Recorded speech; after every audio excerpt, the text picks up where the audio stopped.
Assalamualaikum warahmatullahi wabarakatuh. Kita jumpa lagi pada kesempatan ini. Saya doakan seluruh pemirsa channel YouTube Ustaz Minarda Official. Semoga Allah memberikan keberkahan kepada kehidupan seluruh pemirsa beserta keluarga. Sahabat BN, sungguh kita tidak habis pikir kenapa tampak sekali terkesan lawan-lawan politik Anies Baswedan sangat ketakutan dengan majunya Anies Baswedan saat ini sebagai bakal calon Presiden Republik Indonesia yang telah secara resmi diumumkan, dideklarasikan dukungannya dan usungannya oleh 3 partai. Partai Nasdem, Partai Demokrat, Partai PKS. Padahal 3 partai itu hanya partai yang tidak besar. Bukan partai nomor 1, bukan partai nomor 2, bukan partai nomor 3 pada hasil pemilu 2019 lalu. Tetapi kok begitu ketakutan sekali kelihatannya lawan-lawan politik Anies kepada Anies. Lagi pula hasil survei lembaga-lembaga survei memperlihatkan Anies bukanlah elektabilitasnya berada pada urutan pertama atau nomor 1. Nomor 2 pun tidak. Anies hanya nomor 3. Nomor 1 Ganjar Pranowo. Nomor 2 Prabowo Subianto. Nomor 3 baru Anies. Dan jarak antara Anies dengan Prabowo dan Ganjar jauh terpautnya. Jadi untuk apa Anies ditakuti oleh lawan-lawan politik Anies? Lagi pula Menko Polhukam Mahfud MD telah mengatakan bahwa dia sangat meyakini Anies tidak akan jadi presiden. Ini Menko Polhukam yang bicara ini. Orang betul-betul menangani persoalan hukum dan politik keamanan di Indonesia ini. Jadi untuk apa Anies ditakuti lagi? Harusnya pihak Anies sekarang ini yang menakuti Ganjar, yang menakuti Prabowo. Tetapi kita melihat Anies, relawannya, simpatisannya, pendukungannya tidak ada kelihatannya gusar, tidak ada kelihatannya ketakutan, tidak ada kelihatannya khawatir. Dia biasa saja. Kok yang elektabilitasnya dikatakan tinggi, yang kelihatannya pihaknya begitu ketakutan. Jadi ini yang mengherankan kita. Ketakutan itu semakin terlihat ketika Anies pergi ke daerah-daerah, seperti ketika Anies terakhir pergi ke Provinsi Lampung. Spanduk-spanduk penolakan terhadap Anies, spanduk-spanduk mendiskreditkan Anies, spanduk-spanduk yang bertuliskan ujaran kebencian bertebaran. Ini spanduk ini menunjukkan ketakutan yang bukan kepalang dari orang-orang yang berlawanan dengan Anies, dari pihak-pihak yang berlawanan dengan Anies, dari pihak-pihak yang tidak menginginkan Anies untuk menjadi Presiden Republik Indonesia. Jadi kalau demikian, jika kita coba membalik fakta ini, apakah hasil-hasil survei ini sudah benar-benar valid? Apakah hasil-hasil survei yang ada selama ini yang selalu menempatkan Anies nomor 3 atau mungkin juga nomor kesekian, sedangkan Ganjar Pranowo dan Prabowo semenjak di-endorse oleh Presiden Jokowi selalu tampak menempati urutan teratas? Kenapa? Tentu jadi pertanyaan bagi publik. Apa yang terjadi dengan hasil-hasil survei ini? Apa yang terjadi dengan pernyataan-pernyataan yang mengatakan Anies diyakini tidak akan jadi presiden ini? Malah ada yang mempertaruhkan kendaraannya karena begitu yakinnya Anies tidak akan memenangkan Pilpres, karena begitu meyakini bahwa Anies tidak akan menjadi capres, tidak akan menjadi bakal calon presiden, tidak akan didukung oleh partai. Kalau sudah yakin begitu, untuk apa gusar? Untuk apa takut? Untuk apa khawatir Anies akan mengalahkan lawan-lawan politiknya itu? Tidak usah ditakutkan sebenarnya. Tetapi dalam kenyataannya, sekarang ini kesannya seperti tikus seekor yang memukulinya ratusan yang lain. Sepertinya ingin mengeroyok Anies agar Anies gagal. Sepertinya dengan berbagai cara untuk menghambat Anies. Dihambat Anies dengan cara mem-PJ-kannya ketika menjadi gubernur DKI Jakarta. Dengan harapan begitu Anies tidak lagi menjadi gubernur DKI Jakarta, dia akan kehilangan panggung.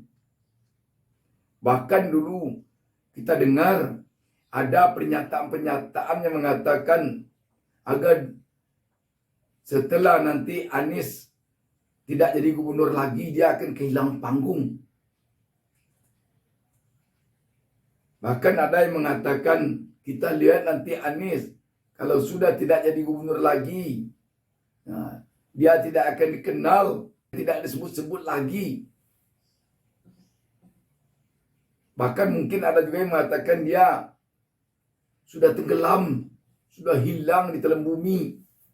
Tetapi kenyataannya, ketika sekarang Anies tidak jadi gubernur, panggungnya di Pemprov DKI sudah tidak ada.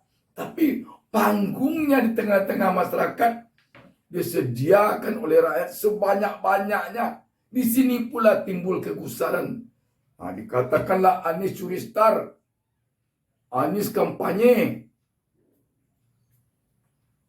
dihambat dengan demo-demo belasan orang, dihambat dengan spanduk-spanduk yang bermacam-macam nadanya menolak Anies. Bahkan pergi sholat dia ke masjid seperti dihambat juga.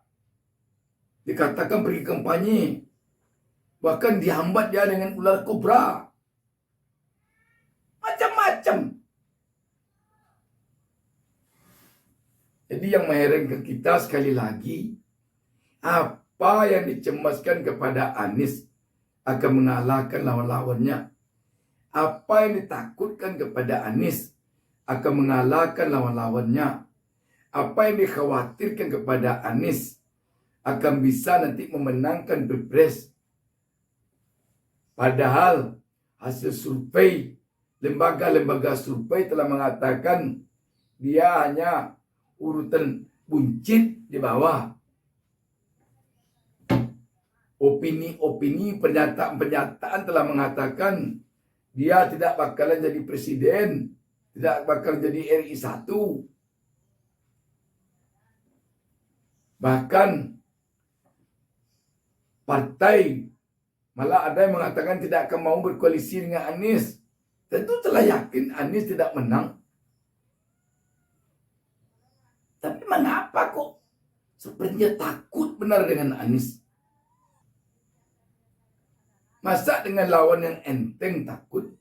Harusnya sekarang lawan-lawan Anies berupaya untuk Anies maju. Sehingga nanti dapat lawan yang lemah. Harusnya begitu. Di dunia politik biasanya kita berupaya mencari lawan yang lemah. Karena Anies dari hasil survei dilihat elektabilitasnya rendah. Harusnya didorong Anies untuk maju. Supaya kita mendapat lawan yang lemah. Kalaulah sekarang ini Ganjar Pranowo dan Prabowo adalah elektabilitasnya nomor 1 dan nomor 2 tertinggi. Alangkah baiknya nanti Ganjar dan Prabowo berpasangan. Karena Ganjar nomor 1, Ganjar jadi calon presiden. Karena Prabowo nomor 2 urutannya di hasil survei, Prabowo jadi wakil presiden. Berpasang berdua. Anies maju. Suruh dia maju. Dorong dia maju. Biar berpasang dengan siapa saja. Sehingga lawan enteng. Enteng lawan. Jangan cari lawan yang kuat. Atau bisa saja Ganjar Pranowo maju dengan pasangan yang lain. Prabowo maju dengan pasangan yang lain. Maju sama-sama pewaris kekuasaan yang ada sekarang. Nanti dua-dua ini maju. Maju Anies satu. Yang berbeda dengan itu. Tentu yang menang yang dua ini. Kalau tidak menang pada putaran pertama, biarin putaran pertama mungkin menang Anies. Taruhlah Anies. Kalau juga, tapi tidak yakin kita Anies menang. Kalau elektabilitasnya serendah itu. Nanti kalau 3 pasang misalnya. Pasangan Ganjar Pranowo dengan cawapresnya. Pasangan Prabowo Subianto dengan cawapresnya. Pasangan Anies dengan cawapresnya. Nanti di putaran pertama aja itu Anies sudah jelas tersingkir itu. Majulah pasangan Ganjar Pranowo dengan pasangan Prabowo. Siapapun yang menang nanti, baik Ganjar atau Anies, sama saja. Sama-sama pewaris kekuasaan sekarang. Tidak ada persoalan. Tetapi dalam kenyataannya tidak begitu. Bagaimana Anies supaya tidak maju? Kalau Anies tidak maju, bagaimana nanti dua-dua ini bisa bertengkar nanti? Itu. Jadi sekarang rakyat semakin jelas melihat bahwa hasil berbagai lembaga survei itu sulit dipercaya rakyat kalau benar-benar seperti itu kenyataannya di lapangan. Pernyataan-pernyataan yang mengecilkan Anies itu sulit dipercaya rakyat kenyataannya di lapangan. Kenapa? Kenapa ketakutan semakin menjadi-jadi karena Anies maju? Dan itu pun dibuktikan oleh kunjungan Anies ke tengah-tengah masyarakat dan kunjungan lawan-lawan Anies ke tengah masyarakat. Ada yang kita dengar lawan Anies pergi ke tengah-tengah masyarakat, telah mengundang rakyat dengan memberikan uang ratusan juta, telah mengundang rakyat dengan memberikan berbagai door prize, tapi rakyat juga tidak hadir, sepi. Ada juga kita mendengar yang datang ke tengah-tengah masyarakat dengan lari pagi, tapi sepi. Tak ada rakyat yang menuruti, yang menyambutnya lari pagi. Tetapi dalam kenyataannya, Anies kemanapun bepergian tanpa ada iming-iming hadiah uang ratusan juta. Jangankan ratusan juta, ratusan rupiah aja tidak ada. Tanpa ada iming-iming sembako, tanpa ada iming-iming baju kaos, rakyat antusias sekali menyambutnya. Malah dari bandara dia disambut. Dia juga pergi lari pagi, maraton pagi, jalan santai pagi. Puluhan ribu rakyat yang mengiringi, yang ikut serta. Jadi sebenarnya kalaulah lawan-lawan Anies bisa berpegang teguh kepada hasil-hasil survei, bisa berpegang teguh kepada pernyataan pejabat, pernyataan para elit, tidak perlu dikhawatirkan Anies ini. Bahkan perlu didorong Anies ini untuk maju sebagai lawan yang lemah. Sebagai lawan yang lemah, tak usah ditakuti Anies, tak usah dihambat-hambat dia, perlu didorong dia untuk maju terus. Supaya ada lawan yang lemah, supaya ada lawan yang enteng. Ini seharusnya. Tetapi kalau hasil survei penuh rekayasa, kalau pernyataan-pernyataan yang dikemukakan yang mengatakan Anies lemah, yang mengatakan Anies tidak akan menang Pilpres, yang mengatakan Anies tidak akan bisa menjadi RI 1. Kalau hanya pernyataan-pernyataan itu sengaja untuk mengecilkan Anies, tetapi pada hakikatnya telah diketahui bahwa Anies itu memang kuat, memang menjadi idola rakyat, memang menjadi orang yang akan dipilih oleh rakyat mayoritas. Lain persoalan. Lain persoalan kalau begitu. Sekarang rakyat tampaknya tidak peduli. Apakah dikatakan elektabilitas Anies kosong, nol contohnya. Atau dikatakan Anies tidak akan bisa menjadi RI 1. Anies akan kalah nanti Pilpres. Anies tidak akan dapat partai. Anies tidak akan dapat tiket untuk maju sebagai capres. Rakyat nampaknya tidak peduli dengan pembicara itu sekarang. Bagi rakyat, dia yang tahu bagaimana dia bisa mendukung Anies. Itu saja baginya. Kenapa? Memang kelihatannya sekarang ini rakyat ingin perubahan. Fakta ini tidak bisa dibantah kelihatannya. Bahwa rakyat sekarang lebih banyak yang menginginkan perubahan daripada yang menginginkan status quo. Oh, dikatakan ada partai yang tidak mau berkoalisi dengan Anies. Rakyat tidak peduli. Memangnya rakyat menyuruh partai besar itu berkoalisi dengan Anies? Tidak. Bagi rakyat yang penting ada aja tiket Anies sesuai persyaratan presidential threshold 20%, udah bagi rakyat. Tidak peduli rakyat, partai besar mendukungnya, tidak peduli. Yang penting bagi rakyat Anies bisa jadi capres.